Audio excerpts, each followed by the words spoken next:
Life is not a battle. Life is a game. And you, my dear listener, have been playing it against yourself far too long. You have been obeying laws you do not understand, speaking words you do not measure, moving upon a board you do not even see.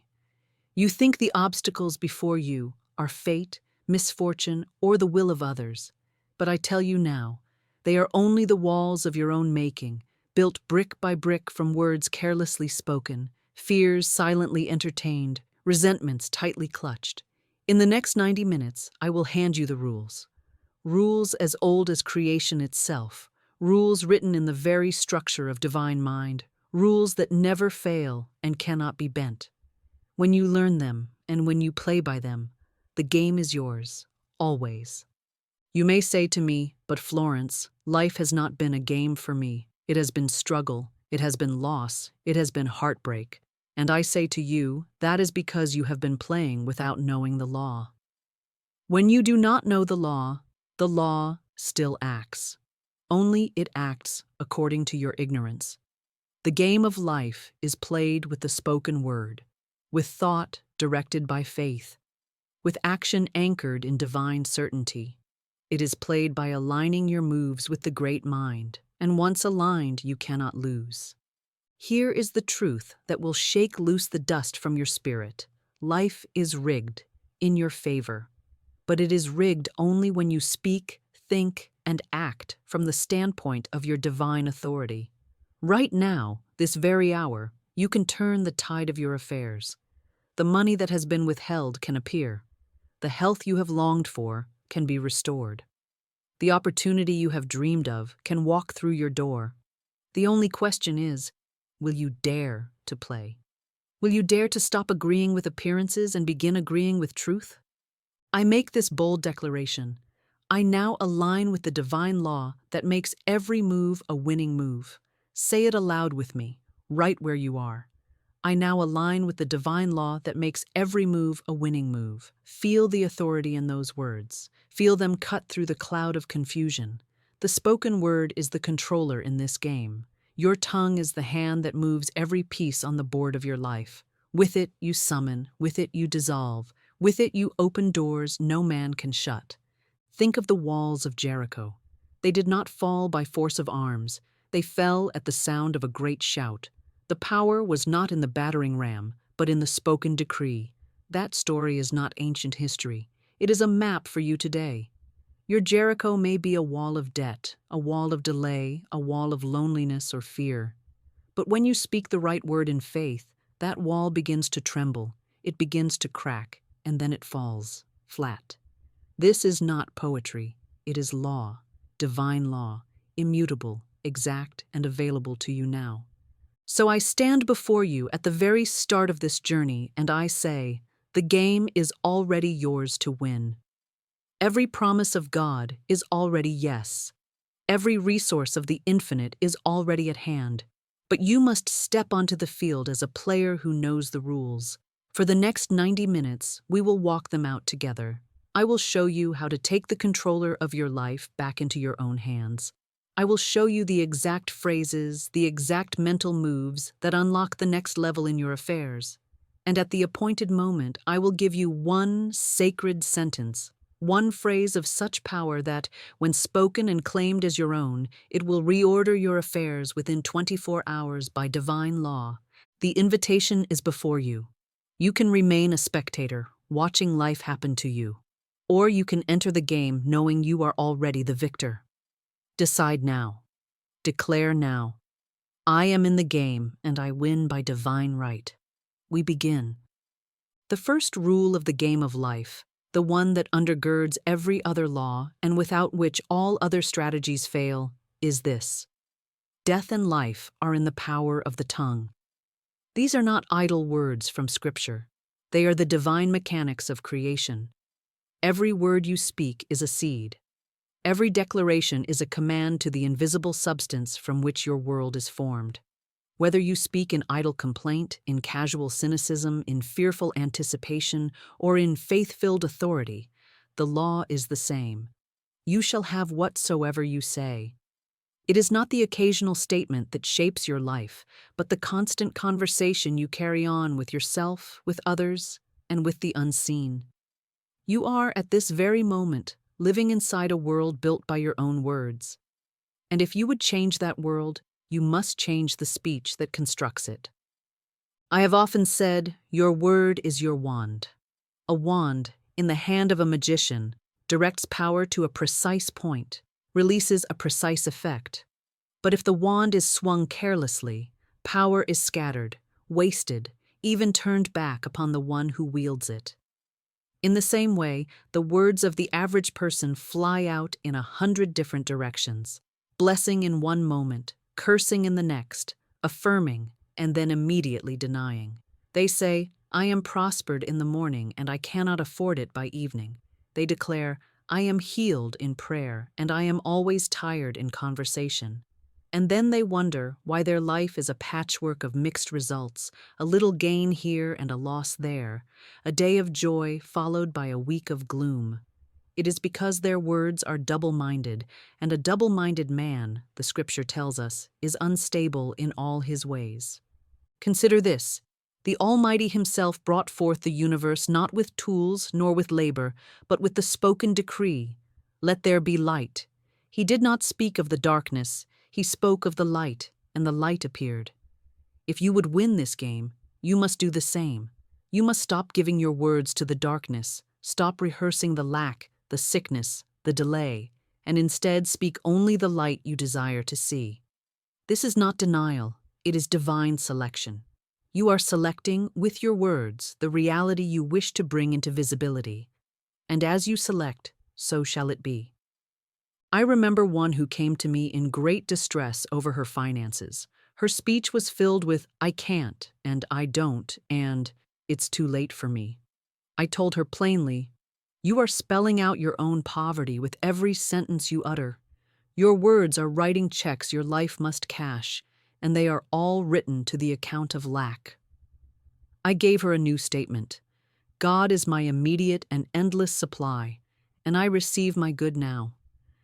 I told her to speak it each time she felt the old words rising to her lips, to speak it until it became the only language she knew. Within weeks, opportunities opened to her that had been blocked for years, not because the opportunities suddenly came into being, but because her words had cleared the way for her to see and receive them. So hear me now. In this game, the tongue is the game controller, and the word is the move. Every sentence is a step forward or a step back, a gain or a loss, a strike for victory or a point for the opposition. You cannot win speaking against yourself. Therefore, I say to you, speak only those words you are willing to see made flesh in your affairs. When tempted to voice fear, voice faith instead. When tempted to agree with appearances, agree with divine supply. When tempted to speak of delay, speak of immediate fulfillment. And if you find yourself saying, but Florence, I do not feel these things are true, I answer you, feeling will follow faith, and faith will follow the word. Speak first, the rest will come. Now that you have heard the law, you must begin to work it. For knowledge without application is like a key left in your pocket. Possessing it changes nothing until you place it in the lock and turn it. And in the game of life, the lock that bars you from your treasure is always in the realm of thought and word, and the key that opens it is always a declaration spoken in faith. So I give you your first move. Speak this command aloud, without hesitation, without compromise. I win the game of life now and forevermore. Say it as though it were the most certain fact in existence, as certain as the sunrise, as unshakable as the mountains. Say it until your own ears believe it. Say it until the atmosphere around you vibrates with it. For the moment you speak it, you are setting into motion forces unseen, and they begin to rearrange the board in your favor. Some will say, but Florence, how can I declare I have won when the evidence before me says I am losing? And I tell you, the evidence is nothing but the shadow of yesterday's words and yesterday's beliefs. Shadows do not dictate substance. The law responds not to what is, but to what is spoken in faith about what is to be. When you say, I win the game of life now and forevermore, you are not lying. You are announcing the truth as God sees it, the truth that exists already in the invisible, waiting only for your claim to call it into form. You are speaking as the child of the Most High, and the child of the Most High cannot be defeated. To speak otherwise is to hand your victory to the enemy thoughts that would keep you bound. This is the open sesame of the Spirit, the phrase that opens the sealed doors, that causes hidden supply to pour forth, that brings the right people, the right opportunities, the right solutions to your side without strain or delay. But like any key, it must be used often. The treasure chamber of divine provision does not open to the casual passerby who mutters the password once and wanders away. It opens to the one who stands before it in certainty, who repeats the command until the great hinges turn. Every time you declare your victory, you are knocking, and the law promises that to him who knocks, it shall be opened. And let me tell you something you may not yet believe. The moment you speak in this way, the change has already begun. You may not see it yet, you may not feel it yet, but the unseen currents have shifted. The walls that hemmed you in are beginning to tremble, and if you persist, they will fall. I have watched it happen time and again. Students who had been blocked for years in business, in love, in health, suddenly find the way cleared, not by pushing, not by pleading, but by speaking the word of triumph until it took root in the subconscious, until it became the only reality they could see. So I say to you, begin now. Do not wait until tomorrow to speak your victory. Do not wait until your mood improves or the problem eases. This is the move you make in the midst of the tightest corner, in the face of the fiercest opposition. The world will tell you to wait and see. Divine law tells you to speak and see. And the one who obeys the law will always, without fail, win the game. If you would truly win the game, you must understand this. You cannot play with a mind that is still hypnotized by defeat. It is not enough to speak victory once or twice. You must drive out of your mental house every tenant thought that has taken up residence against your good. For many of you, these tenants have lived with you so long you have mistaken them for yourself. You have said, "This is just the way I think," or "This is just the way I am," when in truth, these are squatters, old beliefs, inherited fears, second-hand conclusions planted by family, by society, by past experience, but not by the Spirit of God. And yet, every time you repeat their words, every time you rehearse their story, you pay their rent in full and invite them to stay another year. So the first act of reprogramming is eviction. You must stand at the door of your mind like a vigilant guard and refuse entry to any thought that speaks against your divine destiny. You must recognize these old tenants by the sound of their voice, the voice that says, life is hard, the one that says, there is never enough, the whisper that says, you are too late. These are not the voices of truth, they are the walls of Jericho, and they fall the same way, by the sound of a new word spoken in authority. Each time the old phrase rises up, you answer it with the law. When life is hard comes to the door, you reply, life responds to my word, and my word is good. When there is never enough comes to knock, you declare, I live in a universe of endless supply, and it pours into my life now. When you are too late dares to speak, you answer, I am always on time in divine order, and my good arrives right on schedule. You may wonder why we must replace these thoughts instead of merely ignoring them. The reason is simple. The mind abhors a vacuum. If you evict an old belief and do not install a new one, something else will move in. And most likely it will be the same kind you just cast out. Nature fills every gap, so does consciousness. Therefore, every time you deny a falsehood, follow it with an affirmation of truth. This is the law of substitution in action. It is the way we take dominion over the subconscious, which is simply power without direction, waiting for orders. If you do not give it orders of truth, it will carry out the orders of fear by default. I call you now to practice this not as a momentary exercise, but as a way of life. For the game of life is not won in a single move. It is won by persistent play, by turning every thought, every word, every expectation into a servant of your victory. And each time you replace an old lie with a new truth, you strengthen the structure of your winning game. You are building a fortress of consciousness, brick by brick, affirmation by affirmation, until the old city of lack and defeat is completely dismantled, and in its place stands the city of God, your life filled with peace, abundance, health, joy, and perfect self-expression. So we begin here. Replace "life is hard" with "life responds to my word." Let that be your new watchword. Say it when you rise in the morning. Say it when you are tempted to complain. Say it when appearances tempt you to doubt. Say it until it becomes the background music of your mind. For when that truth has taken root, the game board will look entirely different, and you will find that even the most stubborn pieces have shifted in your favor. There is a law in this game that many find the hardest to believe, and yet it is among the swiftest to work when obeyed. It is the law of non-resistance, and it is summed up in the scripture, "Agree with thine adversary quickly." Now the carnal mind reads those words and cries out, "Why should I agree with what I know is wrong? Why should I submit to something unjust or yield to something harmful?" But the Spirit understands the deeper meaning. Non-resistance is not passivity. It is not surrender to evil.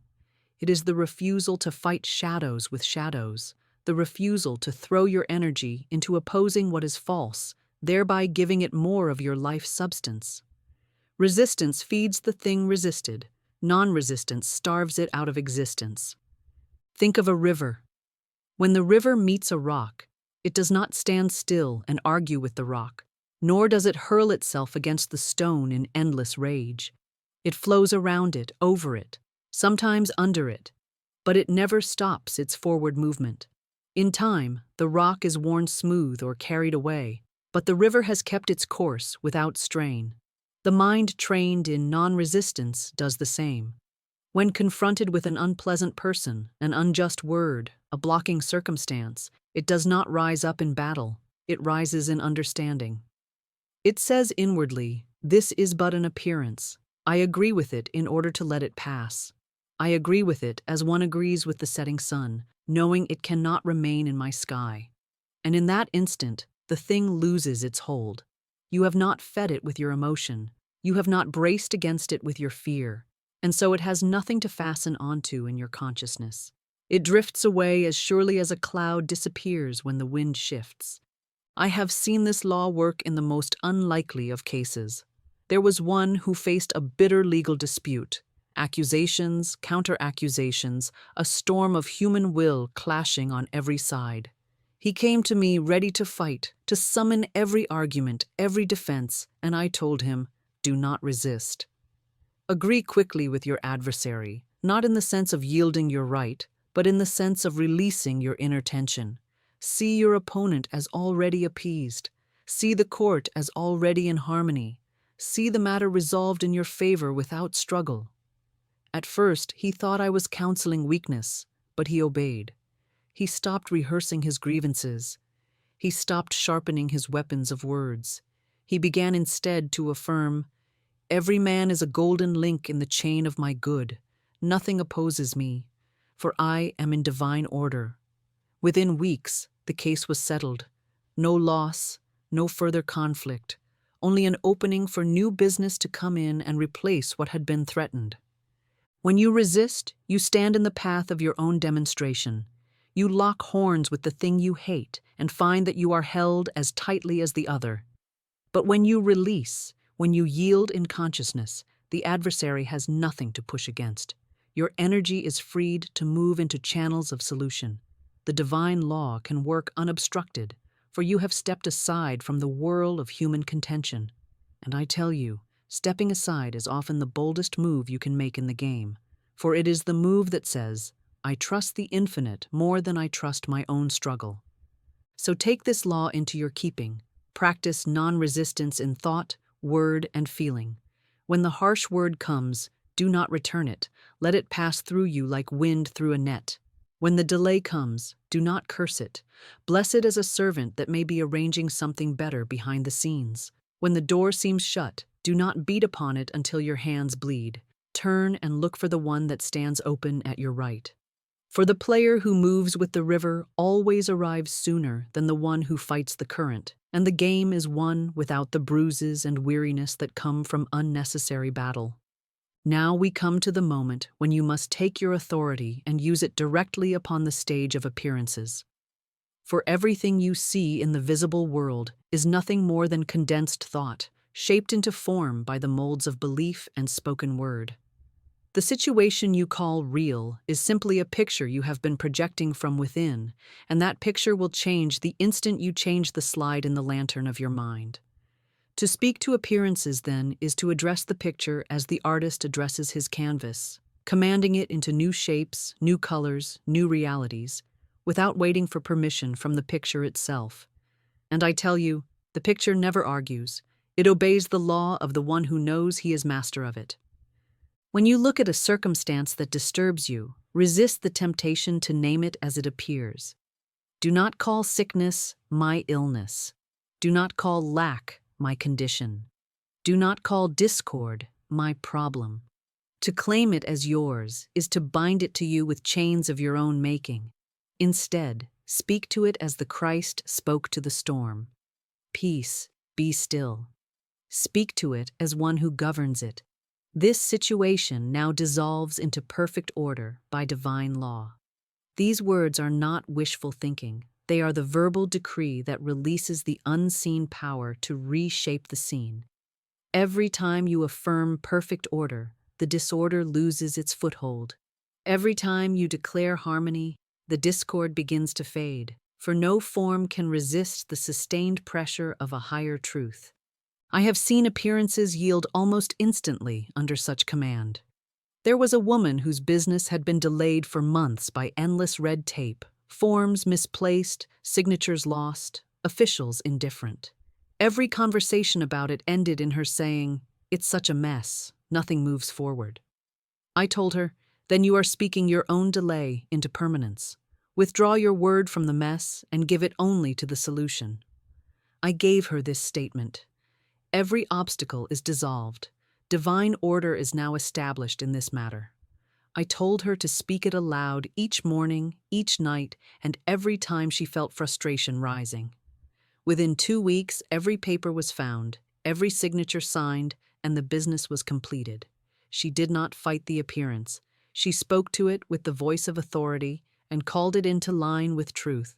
In this game, you will often be tempted to rehearse the drama of what you see, to repeat its details as though they were facts carved in stone. But the stone is soft in the hands of the Spirit. Appearances are like clay. They take the shape of the word spoken over them. If you speak fear, they harden into barriers. If you speak faith, they soften and mold into doorways.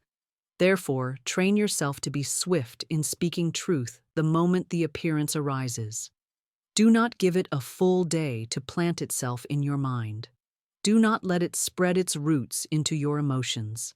Meet it at the door with a statement so strong, so certain, that it can do nothing but yield. This, too, works together for my good. Perfect order is now established. My good cannot be delayed or denied. When you master this, you will find that the game changes pace. Delays shrink. Obstacles vanish before they fully form. What once took months now takes days, and what once seemed impossible begins to seem inevitable. You are not ignoring reality. You are creating a higher reality, and the lower must bow to it.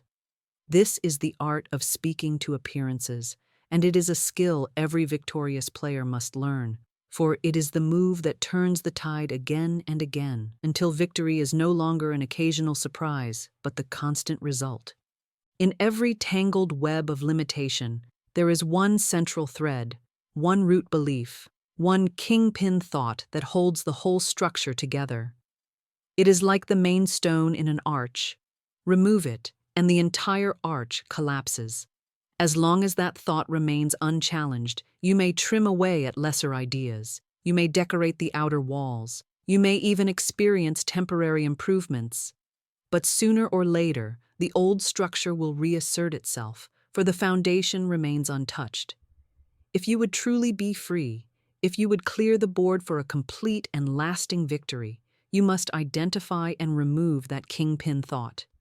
The kingpin thought is rarely the one you notice first. On the surface, you may think the trouble is, I never have enough money, or I am always unlucky in love, or opportunities never come my way. But beneath that is a deeper decree, often unspoken, yet endlessly repeated in the secret chambers of your mind. It may be, life is against me. It may be, I am not worthy. It may be, I am always too late. These are the master beliefs from which 1,000 lesser thoughts take their cue. They are the general in the camp of your enemy thoughts, sending orders to every soldier of lack, delay, or fear. And as long as the general stands, the army will continue to march. How do you find it? You listen, not to the outer conversation, but to the inner murmur that rises when you think of your greatest desire. Ask yourself, why don't I already have what I want? And hear the answer that springs up before you have time to dress it in polite words. That answer, however small or shameful it may seem, is the seed from which the weeds of limitation have grown. Perhaps you will hear, because I never get chosen. Perhaps, because I always make mistakes. Perhaps, because people like me don't get things like that. Do not run from what you hear, for here is your kingpin. You cannot dethrone an enemy you refuse to look upon. Once you have named it, you do not wrestle with it. Wrestling is resistance, and resistance feeds the thing resisted. Instead, you replace it with a new commander, a truth so strong it overrides every order the old general has given.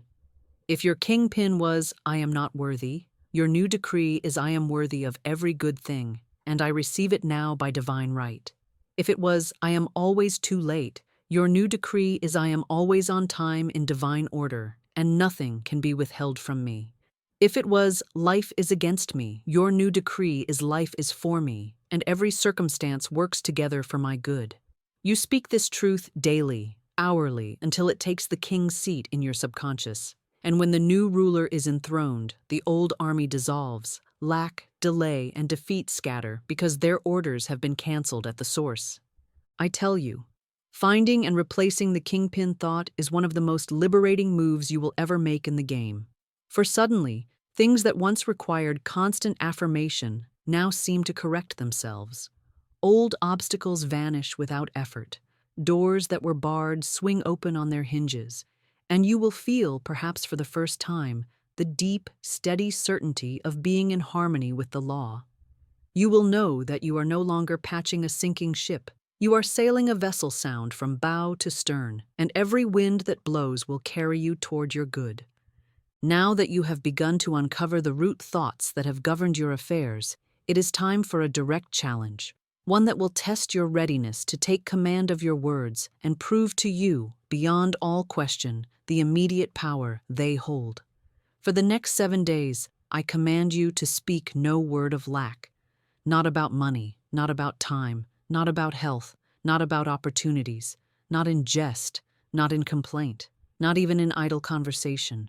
For 7 days you will become the guardian of your own mouth, standing watch over every sentence, and you will let nothing pass your lips that would plant a seed of insufficiency in the garden of your life. You may think this is a simple task, but you will find in the first few hours that lack talk is woven deeply into the speech of nearly everyone you meet, and perhaps most of all, into your own. The casual, I can't afford that. The automatic, there's never enough time. The resigned, that always happens to me. These phrases may have rolled off your tongue so often you hardly notice them, but the law notices them. The subconscious notices them. And the moment they are spoken, they take root, quietly working to reproduce their own kind in your experience. Every word is a seed, and seeds grow in the soil of your belief, whether or not you mean them to. For 7 days, you will plant only the seeds you want to harvest. When the temptation comes, and it will come, to voice what you see or feel in the moment, stop yourself and choose a new declaration. If you would have said, "I can't afford it," replace it with, "My supply is endless, and the right channels open for me now." If you would have said, "I'm so tired," replace it with, "I am filled with divine energy and strength." If you would have said, "That always happens to me," replace it with, "Everything works together for my good." You are not pretending, you are redirecting. You are turning the wheel of the ship before it runs itself upon the rocks. You are speaking the reality you wish to appear, knowing that by the law of the spoken word, it must appear. Some of you will find that in holding your tongue against words of lack, you begin to hear the words of lack in others with new clarity. This is not for you to judge them. It is for you to see how powerfully the race mind reinforces limitation through constant repetition. It will make you more determined to keep your own speech free from its influence. You may even choose to step away from certain conversations during this week, not because you fear contamination, but because you are committed to keeping the atmosphere of your own thought clean, light, and charged with truth. At the end of these 7 days, something will have shifted.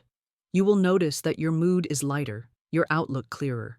You will have trained your tongue to obey your spirit rather than your feelings, and this is one of the greatest disciplines in the game of life. And perhaps most surprising of all, you will see small demonstrations, unexpected checks, sudden opportunities, timely solutions begin to appear, for the law cannot remain idle when the command of lack is withdrawn and replaced with the command of abundance. This is not an exercise for the curious, it is a proving ground for those who are ready to win. And I tell you, the one who masters this for 7 days can master it for a lifetime. And a lifetime lived without voicing lack is a lifetime that overflows with good. There is a law that governs the highest fulfillment of your destiny, and it is the law of perfect self-expression. Every soul was created with a divine pattern, a unique design in the mind of God, a perfect role in the great game of life. This pattern is not a vague outline. It is complete in every detail. The work you are fitted to do, the relationships that harmonize with your spirit, the home that shelters your joy, the opportunities that match your gifts, even the style in which you live and move.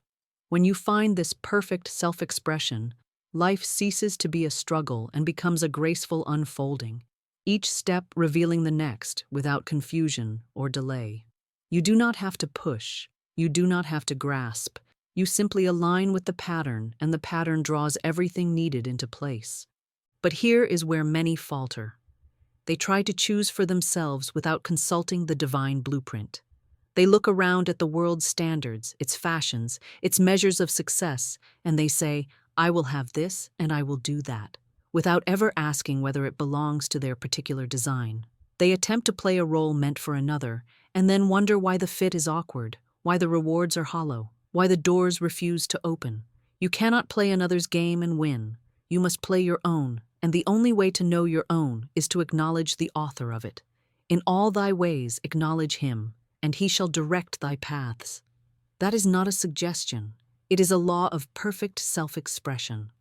Perfect self-expression is never selfish, though it is perfectly personal. It is the place where your deepest joy meets the world's deepest need, and in that meeting, there is no friction, no rivalry, no sense of sacrifice. It is the work you would gladly do without pay, though it will always bring your supply. It is the life that feels like breathing, natural, necessary, and sustaining. And it is known not by frantic search, but by quiet recognition. The divine pattern is revealed through intuition, the still small voice, the gentle nudge that says, "This is the way, walk ye in it." And as you follow those leads, step by step, you find yourself in rooms you could not have forced your way into, meeting people you could not have arranged to meet, receiving provision you could not have calculated in advance. I have seen this law at work in those who dared to release their own plans and trust the greater one. A woman came to me certain that she was meant to be in a particular profession because it promised security and status. But every door she knocked upon in that field remained shut, no matter how qualified she made herself. I asked her to lay down the struggle and begin affirming, "I am divinely equipped for my right work. I follow the path of perfect self-expression, and it appears now. Within weeks, an entirely different opportunity arose, one she had never considered, yet one that drew upon her natural talents and brought her a joy she had never felt in her old pursuits. And with that joy came a flow of income greater than the secure path had ever promised. When you are in your perfect self-expression, there is no competition, for no one else can do exactly what you were designed to do in the way you were designed to do it. There is no fear of being replaced, for the pattern is yours alone. And there is no sense of limitation, for the same mind that conceived your role also provides every resource for its fulfillment. This is why I tell you, stop forcing, stop comparing, stop chasing shadows. Stand still inwardly and say, I am in my right place, doing my right work, and it appears now without delay. Say it until you feel the truth of it, for as you speak, the pattern within begins to align the pattern without. And when the two are in harmony, the game of life becomes the dance of life, flowing, beautiful, and impossible to lose. One of the swiftest ways to signal to the infinite that you are ready to receive your good is to prepare for it before it arrives. This is the law of preparation, and it is a law so simple that most overlook it entirely, thinking that preparation should come after the blessing rather than before. But divine law operates by faith, and faith is always shown in advance. Faith says, I know it is mine, therefore I make room for it now. Doubt says, I will wait to see it, and then I will prepare. And doubt will always wait, for the law mirrors the attitude of the one who calls upon it. To prepare in faith is to act as though the thing you have asked for is already on its way, because in truth, it is.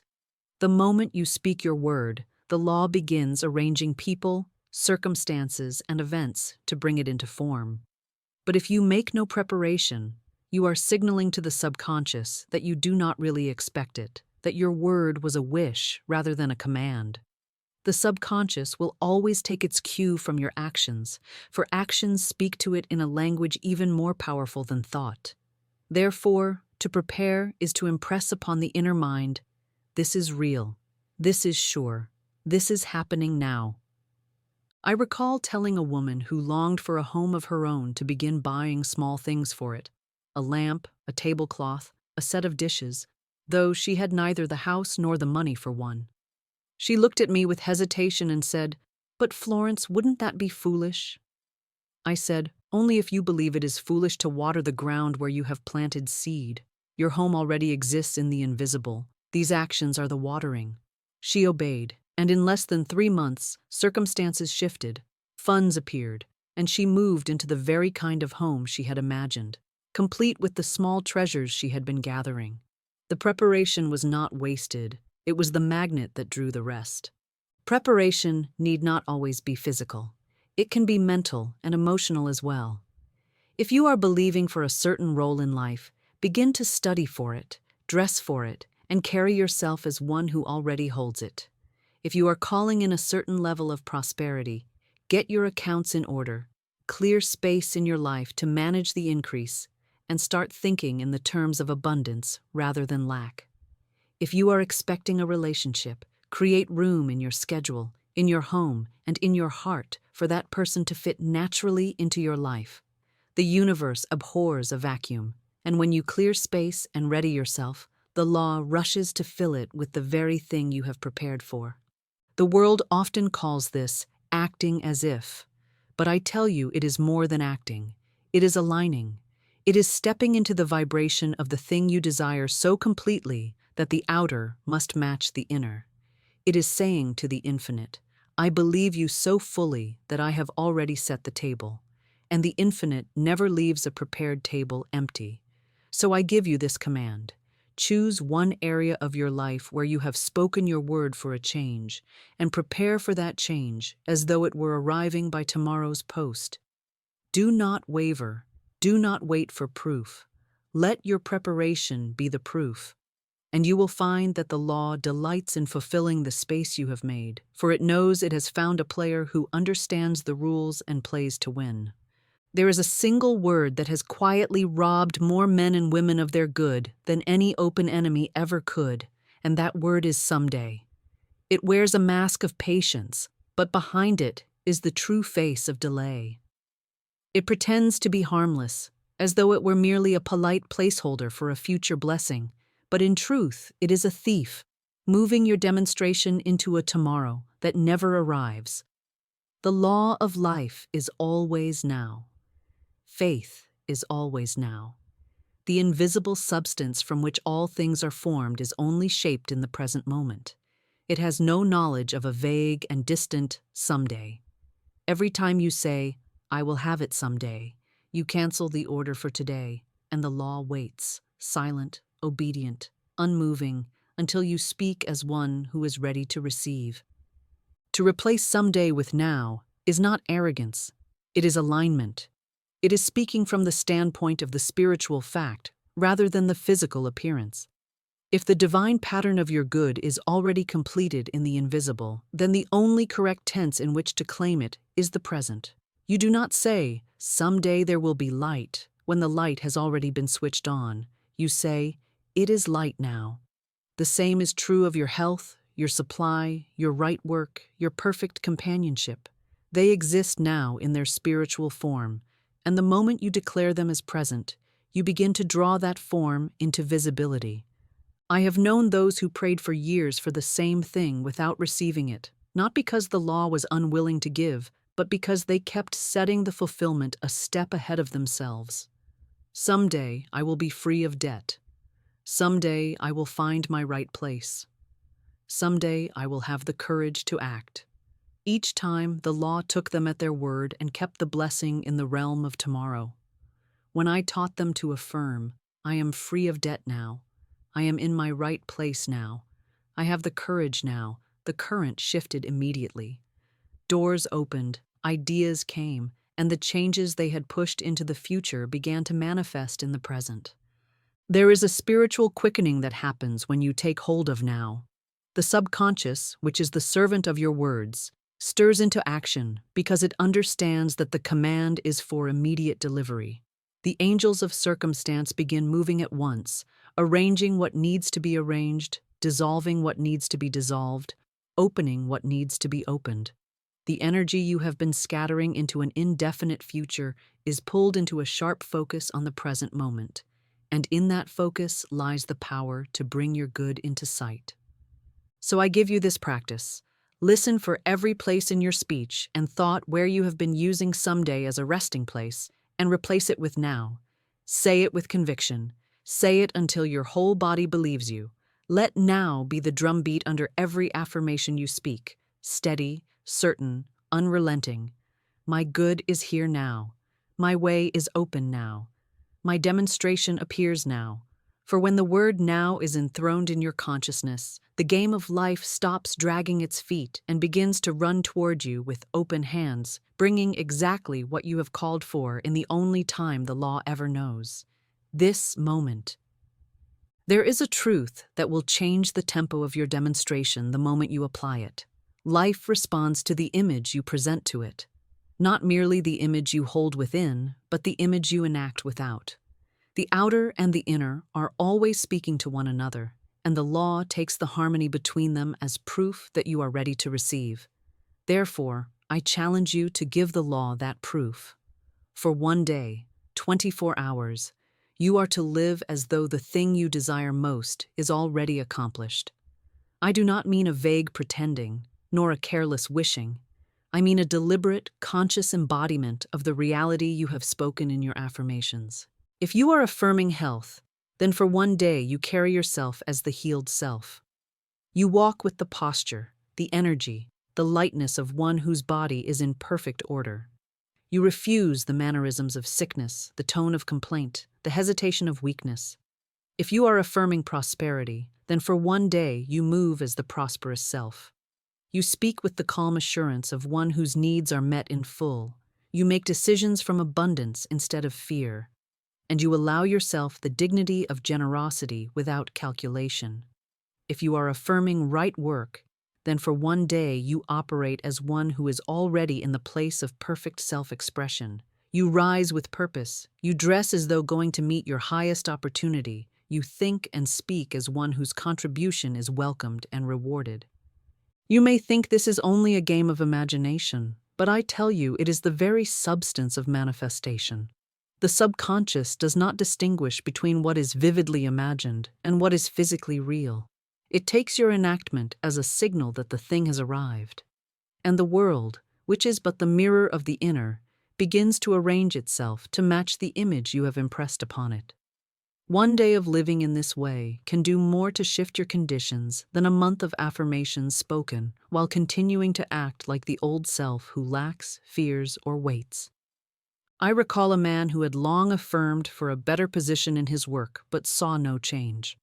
I told him to live one full day as though he had already been promoted, arrive at his office with the confidence of the higher title, treat his colleagues as an equal to those above him, organize his desk and time as though he were responsible for greater things. He did it so completely that others began treating him as though the promotion were already in place. Within a week, his employer called him in to offer the very position he had been seeking. It was not the acting alone that did it. It was the alignment of thought, word, and action, all speaking the same truth to the law. So here is your challenge. Choose tomorrow, or the earliest day you can give yourself wholly to this, and act as if for 24 hours. Do not explain it to others. Let the law work in the silence of your certainty. Feel the reality in your bones. Let it color every decision, every gesture, every word.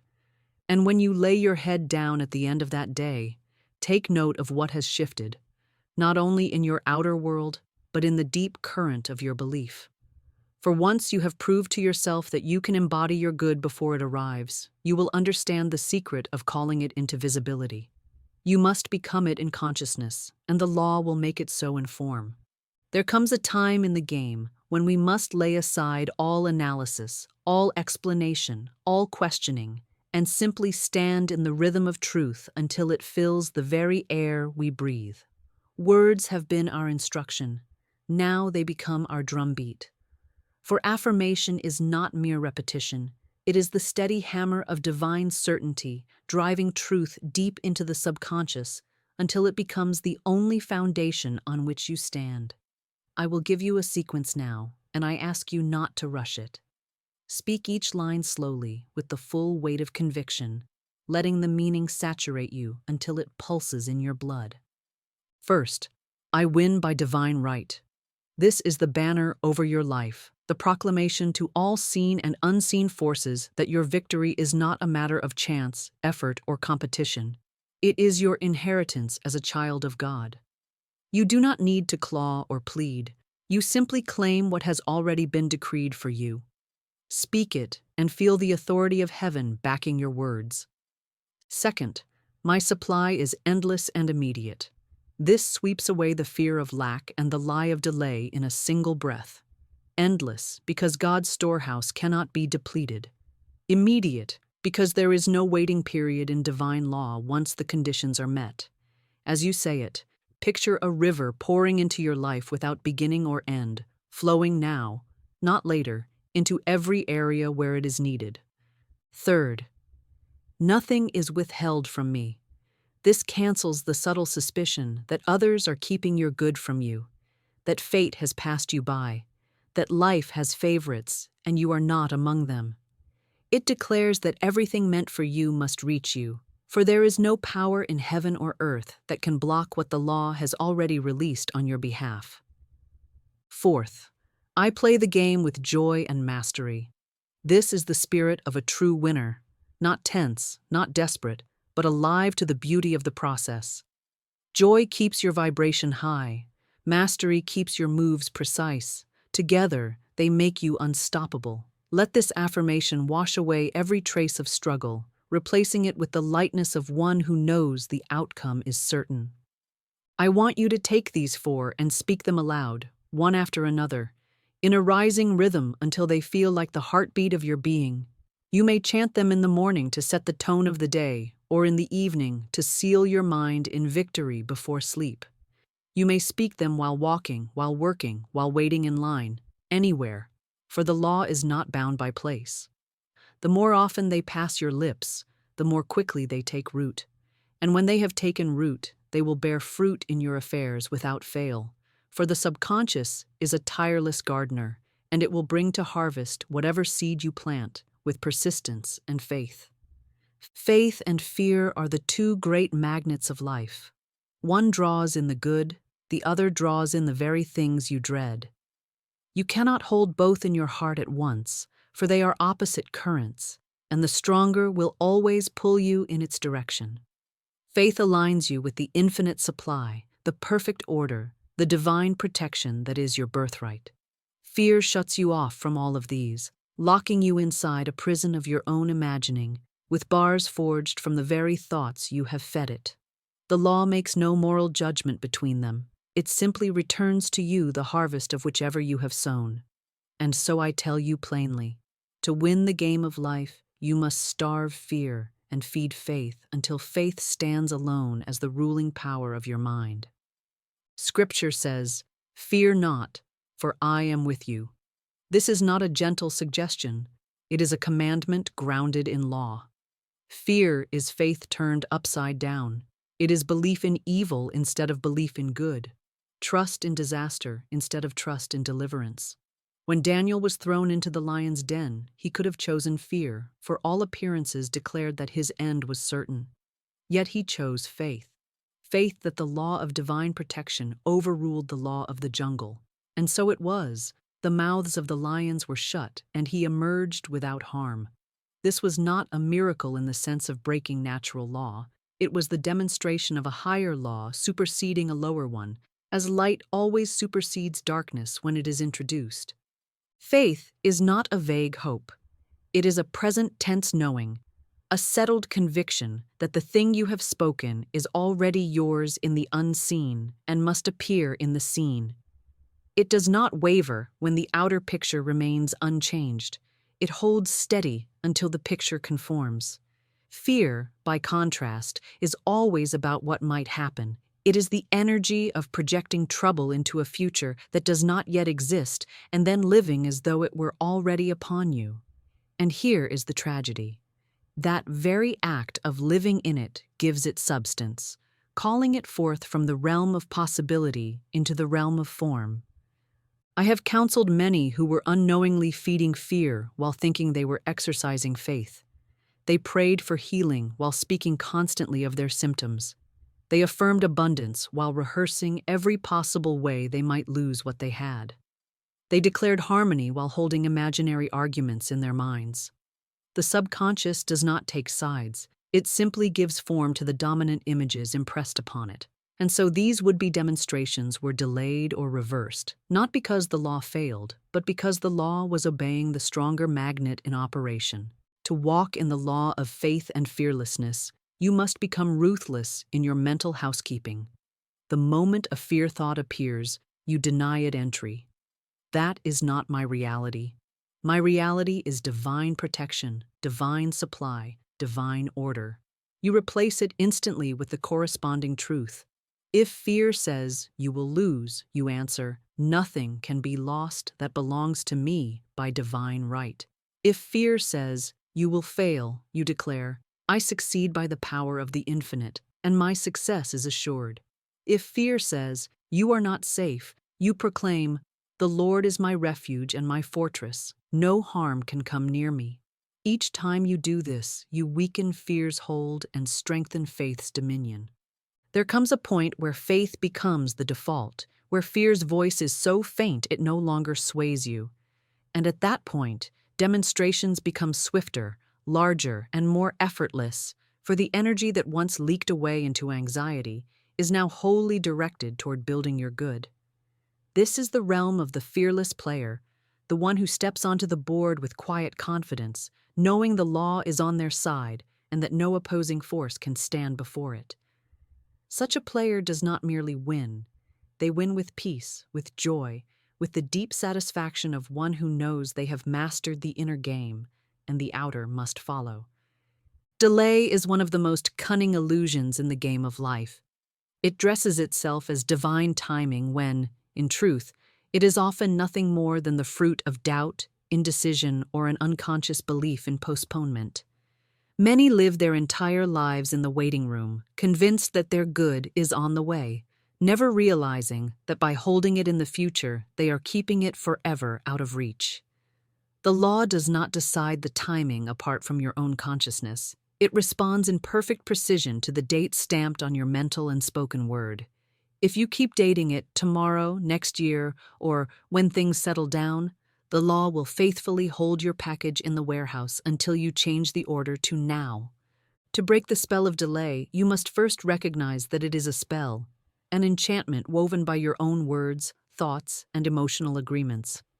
Every time you say, "I'm waiting for the right moment," or "it's not the right time yet," you are reaffirming that your blessing is not here, and the law will never violate your decree.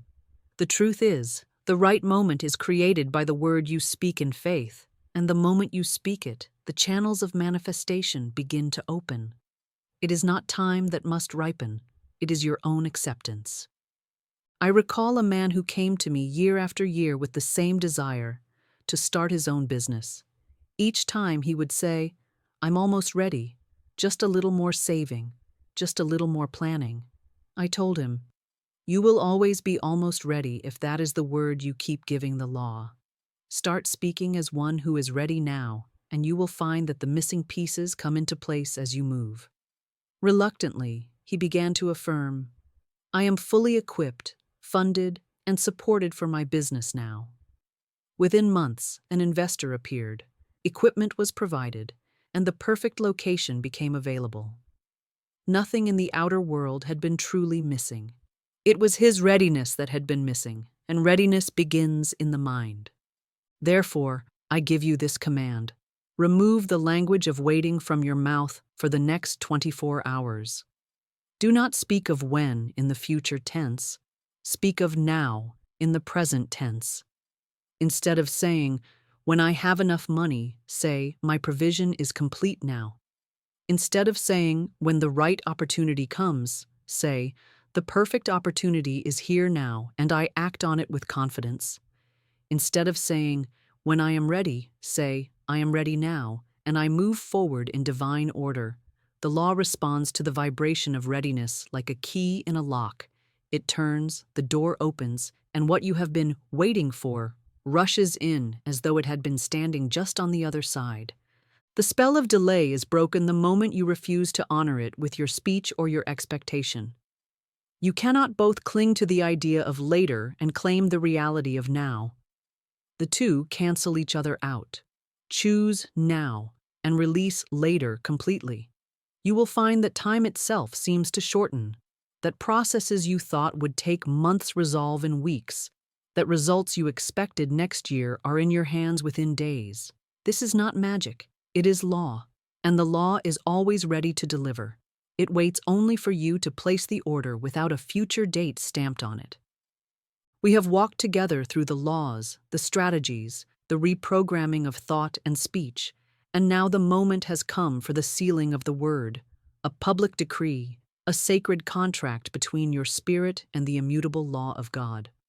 This is not a mere closing statement. It is the culmination of every truth you have heard, every falsehood you have cast down, every step you have taken from the shadows of fear into the light of authority. For when you speak a thing with full faith, and when you confirm that word before heaven and earth, you set in motion forces that will not, cannot, return void. I give you now the sentence you have been prepared to speak, not casually, not experimentally, but as the deliberate act of one who knows they hold the controller in the game of life and has chosen the winning move. Say with me, I now step into the life prepared for me. It appears within 24 hours by divine law. This is not a wish, it is not a bargain. It is the calling forth of what is already yours, from the invisible into the visible. You are not asking.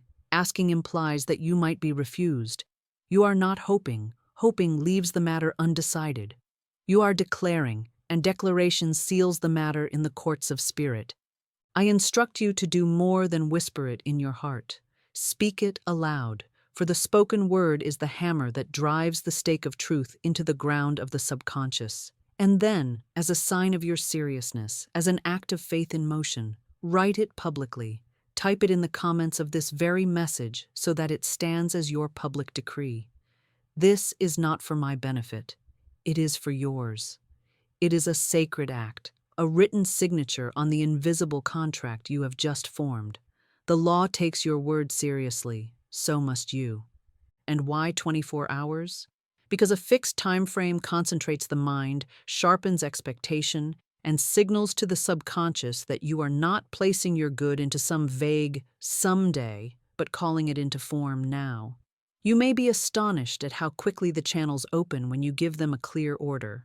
For some, the result will arrive in minutes. For others, the first signs will appear within the day and unfold rapidly thereafter. But all who speak and sign this decree in faith will find that the ground beneath them has shifted, that the atmosphere around them feels charged, and that movement is underway in ways both seen and unseen. So I say to you again, not as suggestion, but as command. Type exactly in the comments, I now step into the life prepared for me. It appears within 24 hours by divine law. Do it with the same solemnity you would sign a covenant that secures your inheritance, for that is precisely what you are doing. And then, hold your mind in the vibration of expectancy. Do not dilute it with doubt. Do not scatter it with idle talk. Watch with the eyes of faith, for the moment you speak and write these words, your good begins its swift approach. This is your sacred activation. This is the move that wins the game.